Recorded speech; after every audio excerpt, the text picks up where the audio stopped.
고린도전서 15장 20절로부터 22절까지 말씀 우리 한 절씩 교독하고 마지막 22절 함께 읽도록 하겠습니다.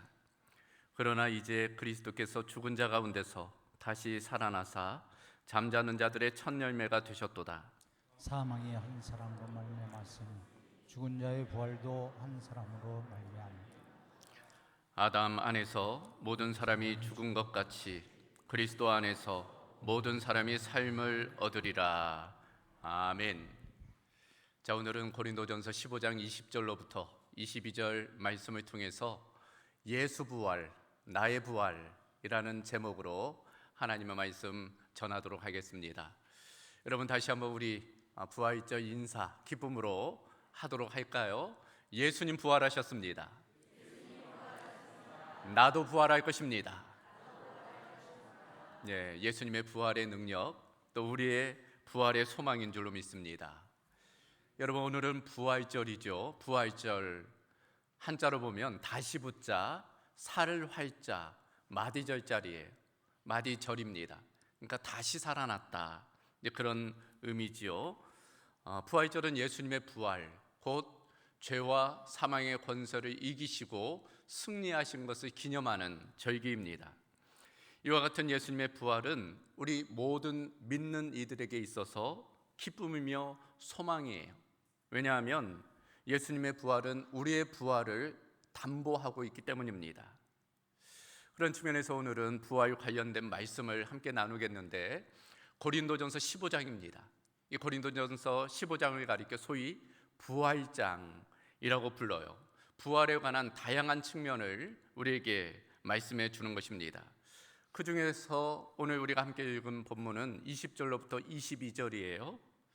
자, 이 말씀에는 우리에게 두 가지 아주 중요한 진실을 가르쳐주고 있습니다. 그 두 가지 진실을 오늘 함께 살펴보도록 하겠습니다. 그 첫 번째, 인간 죽음의 진실입니다. 인간 죽음의 진실, 그것은 바로 누구나 죽는다는 거예요.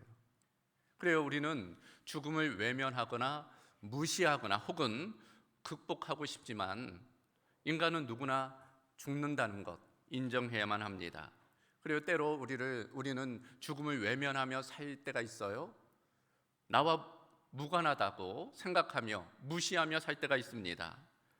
그러나 죽음은 우리를 피해가지 않습니다. 그래서 한자로 죽을 사자를 보면 이렇게 구성됐다고 그래요. 한일에 저녁석에 칼을 뜯다는 비수비. 그러니까 어느 날 저녁 칼을 들고 찾아오는 강도처럼 죽음은 예상치 못하게 느닷없이 우리를 찾아온다는 것입니다. 그런 측면에서 죽음을 외면한다고 무시한다고 피해갈 수 없어요. 반면 죽음을 정면으로 대면하고 극복하려는 그런 태도도 있습니다. 죽음을 이겨내려는 그런 시도이죠. 실제로 동서고금막론하고 이 죽음을 극복하려는 노력이 있었습니다. 이를테면 중국의 진시황, 불로초를 찾아 헤맸잖아요. 그러나 결국 그 진시황도 죽었습니다. 오늘날은 과학이나 의학의 방법으로 이 죽음의 문제를 극복하려고 해요. 생명복제, 이런 방법을 통해서입니다. 그래서 소위 대표되는 미래학자가 있죠. 유발 하랄이라는 유대계 미래학자입니다. 한 5년여 전에 호모데우스라는 책을 썼어요. 그 책을 보니까 우리 미래에 대한 전망을 기록하고 있더라고요. 그가 말하기를 호모데우스, 인간이 이제 신이 되기를 추구한다는 거예요. 21세기가 되면서 인간의 난제 세 가지가 극복이 됐다는 것입니다. 그 세 가지는 기근, 질병, 전쟁이라는 거예요. 근데 그런 것들을 모두 극복했다는 거예요. 그래서 인간이 추구하는 것은 영생의 문제라는 것입니다. 영원히 살고자 인간이 추구한다는 거예요. 그래서 호모 데우스, 신이 되고자 하는 인간이라는 것을 쓴 바가 있어요. 그러나 죽음을 우리는 피할 수도 극복할 수도 없습니다. 왜냐하면 죽음의 문제는 죄의 문제와 연관되어 있기 때문이에요. 그래서 로마서 6장 23절을 보면 죄의 싹은 사망이다, 분명히 말씀합니다. 죄의 결과가 죽음이라는 거예요. 그래서 오늘 본문에도 이렇게 되어져 있습니다. 사망이 한 사람으로 말미암았으니 아담 안에서 모든 사람이 죽은 것 같이 아담 이후로 모든 사람은 죄로 인해서 죽을 수밖에 없다, 그렇게 선포하는 것입니다. 또한 히브리서 9장 27절을 보면 한 번 죽는 것은 사람에게 정해진 것이다. 한 번 죽는 것은 모든 인간에게 정해진 것이다 말씀하는 것입니다. 그런 측면에서 죽음은 확실하다라는 거예요. 그래서 어느 미국의 유명한 쇼 진행자가 이런 말을 했다고 그래요. 이 미국은 참 다양하고 불확실하잖아요.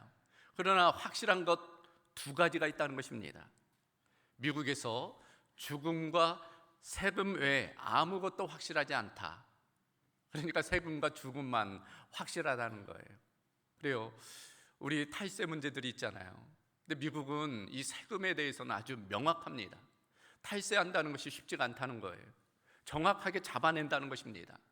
그럼에도 불구하고 탈세하는 사람들이 있기는 하죠. 그러나 죽음을 피할 수는 없다는 것입니다. 세금을 피할 수는 있어도 죽음을 피할 수는 없다. 그렇다면 죽음의 확실성은 얼마나 될까요? 100%입니다. 죽음은 100%의 확률이에요.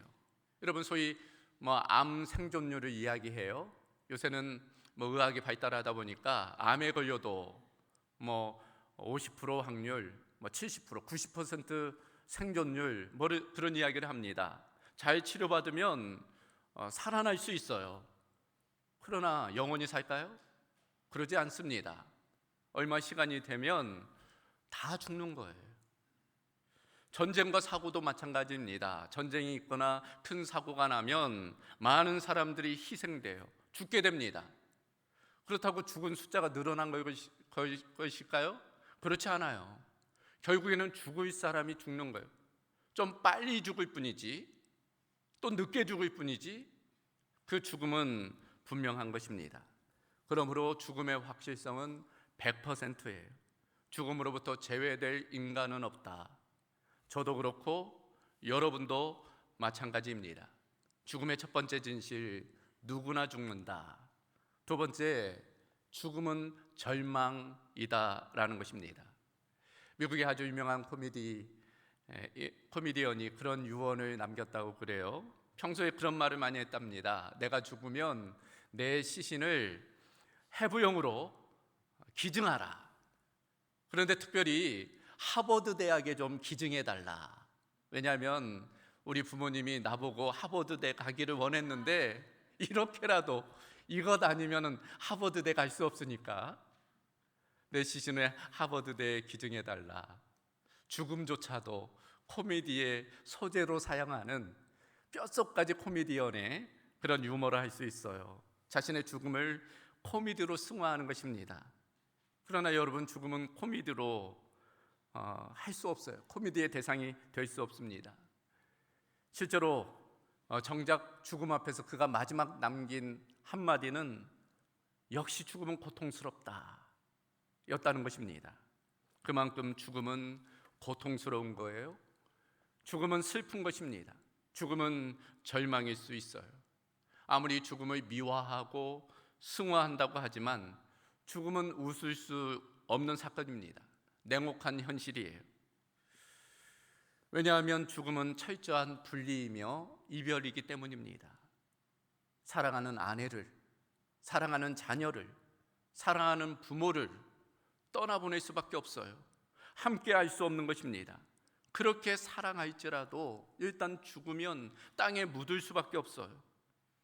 아무리 사랑해도 곁에 있을 수 없는 것입니다. 기껏해야 고인의 생각을 품고 살아갈 뿐이지 죽음은 이별이며 분리입니다. 그러나 특별히 죽음이 절망인 까닭은 다른 데 있어요. 죽음이 끝이 아니기 때문입니다. 오히려 끝이라면 문제되지 않을 수 있어요. 그러나 죽음이 끝이 아니기 때문에 한편으로는 절망일 수 있습니다. 그래서 히브리서 9장 27절을 보면 한 번 죽는 것은 사람에게 정해진 것이요 그 후에는 심판이 있다. 심판이 기다리고 있기 때문에 어떤 죽음은 절망일 수 있다라는 것입니다. 두 번째로 우리가 살펴볼 것은 부활에 관한 것입니다. 부활의 진실, 특별히 예수님의 부활의 진실을 좀 살펴보도록 하겠습니다. 그 첫 번째, 누구나 부활한다 라는 것입니다. 여러분, 우리가 부활에 대한 다양한 오해가 있어요. 대표적인 세 가지가 있습니다. 그 첫 번째는 부활이 없다고 생각하는 것이 있어요. 주로 불신자들, 부활은 없다, 죽으면 끝이지 무슨 부활이 있느냐, 이제 그렇게 주장하는 경우가 있습니다. 요새 인공지능 AI 챗 GPT가 참 대세지요. 이 챗 GPT 대단합니다. 무언가 질문하면 그 질문에 대해서 답을 줘요. 그 답이 예사롭지가 않습니다. 철학적인 부분, 그런 부분까지도 다루고 있어요. 어떤 부분이 그렇게 질문했다고 그래요. 부활이 가능한가? 챗 GPT에다가 물었다는 것입니다. 그랬더니 아주 논문 형식의 그 답을 줬다는 거예요. 요약해보면 이것입니다. 일부 종교는 부활을 가능하다고 믿는다. 그러나 철학적으로는 논쟁의 여지가 있다. 그러나 과학적으로는 불가능하다. 생명체의 신체적 기능이 중지되면 다시 살아날 수 없다. 부활은 비과학적이라는 거예요. 소위 이성적으로, 합리적으로, 과학적으로 보면 부활할 수 없다는 것입니다. 그것이 세상의 부활에 대한 인식이지요. 정말 그럴까? 그렇지 않을 수 있다는 것입니다. 여러분, 이런 이야기가 있어요. 어느 날 하루살이하고 메뚜기하고 놀았다는 거예요. 아침부터 저녁까지 뭐하고 놀았는지 모르겠지만 하여간 재밌게 놀았답니다. 저녁이 되자 메뚜기가 하루살이에게 이야기했어요. 하루살이야, 오늘 재밌었어. 우리 내일 다시 만나 놀자. 하루살이가 깜짝 놀란 거예요. 내일? 내일이 뭔데? 하루살이는 하루만 살기 때문에 내일을 알지 못해요. 그런다고 내일이 없습니까?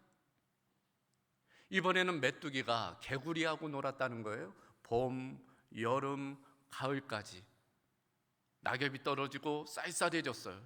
이번에는 개구리가 메뚜기에게 얘기합니다. 아, 메뚜기, 우리 잘 재밌게 놀지 않았니? 우리 이제 내년에 다시 만나서 놀자. 그랬더니 이번에는 메뚜기가 깜짝 놀라는 거예요. 내년? 내년이 뭔데? 메뚜기는 내년을 알지 못해요. 여러분, 우리도 마찬가지입니다. 어머니 자궁 속에 있을 때는 그 세계가 전부인 줄 알았을 거예요. 그러나 때가 되자 이 세상으로 나오는 거예요. 우리가 죽으면 끝이라고 어떻게 보장할 수 있습니까?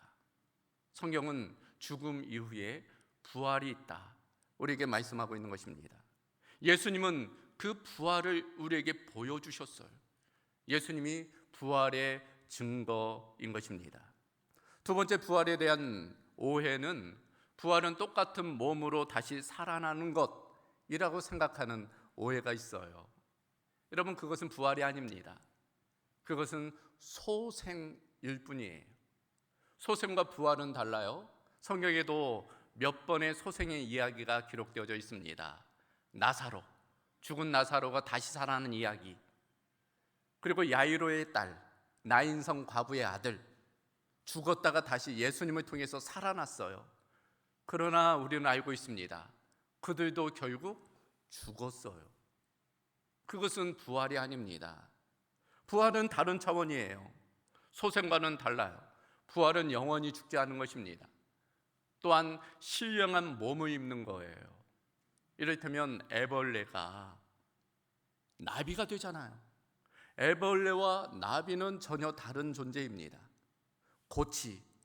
고치라는 죽음을 통해서 나비가 되는 거예요. 우리의 부활도 마찬가지입니다.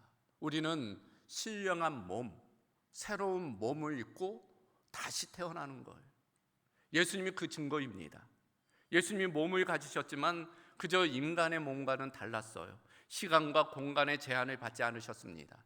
신령한 몸을 입으신 거예요. 예수님은 몸의 부활, 신령한 몸의 부활을 우리에게 보여주셨습니다. 부활에 대한 또 하나의 오해, 그것은 어떤 분들, 우리 믿는 사람들조차도 이 부활은 예수 믿는 사람만 일어난다, 그렇게 생각하는 경우가 있어요. 그러나 그렇지 않아요. 성경을 보면 모든 사람이 다 부활합니다. 예수님을 믿든 믿지 않든 모든 사람이 부활해요. 문제는 그 부활이 다르다는 거예요. 차이가 있습니다. 요한복음 5장 29절을 보면 선한 일을 행한 자는 생명의 부활로, 악한 일을 행한 자는 심판의 부활로 나오리라. 같은 부활이지만 다른 부활이라는 거예요. 누구는 생명의 부활로, 누구는 심판의 부활로. 예수님은 생명의 부활로 부활하셨어요. 그리고 그 믿는 자들에게 생명의 부활을 허락해 주시는 것입니다. 이것이 첫 번째 부활의 진실입니다. 두 번째, 그러므로 부활은 소망이라는 거예요. 특별히 누구에게? 우리 예수 믿는 사람들에게 이 예수님의 부활은 소망입니다. 인간의 죽음은 절망이에요. 반면 예수님의 부활 사건은 죄와 사망의 권세를 이기신 사건이기 때문에 그것은 바로 소망의 사건입니다. 왜냐하면 우리의 부활을 담보하고 있기 때문이에요. 예수님을 믿는 우리에게도 그런 부활이 이루어지기 때문인 것입니다. 예수 생명이 우리에게 주어지기 때문이에요. 그래서 오늘 20절을 보면 이렇게 되어져 있습니다. 그러나 이제는 그리스도께서 죽은 자 가운데서 다시 살아나사 잠자는 자들의 첫 열매가 되셨도다. 여러분, 어느 나무에 열매 하나가 맺혔다는 것은 무엇이에요? 또 다른 열매가 맺힌다는 것을 보여주는 것입니다. 열매는 그저 하나로 끝나지 않아요. 또 다른 열매들이 맺히게 되는 것입니다. 예수님은 첫 열매가 되셨고 우리 모든 믿는 이들에게 계속적으로 그 부활의 열매가 맺혀 나가게 되는 것입니다. 그래서 22절을 보아서도 아담 안에서 모든 사람이 죽은 것 같이 그리스도 안에서 모든 사람이 삶을 얻으리라. 여기 보면 모든 사람, 누구? 그리스도 안에 있는 모든 사람, 우리 성도를 의미합니다. 그리스도 안에 있는 우리 모든 성도들은 삶을 얻으리라. 이 삶은 바로 생명의 부활을 의미해요. 심판의 부활이 아닌 영원한 생명의 부활을 얻게 된다 말씀하고 있는 것입니다. 그래서 요한계시록 14장 13절 말씀에 이렇게 되어져 있어요. 지금 이후로 주 안에서 죽는 자들은 복이 있도다.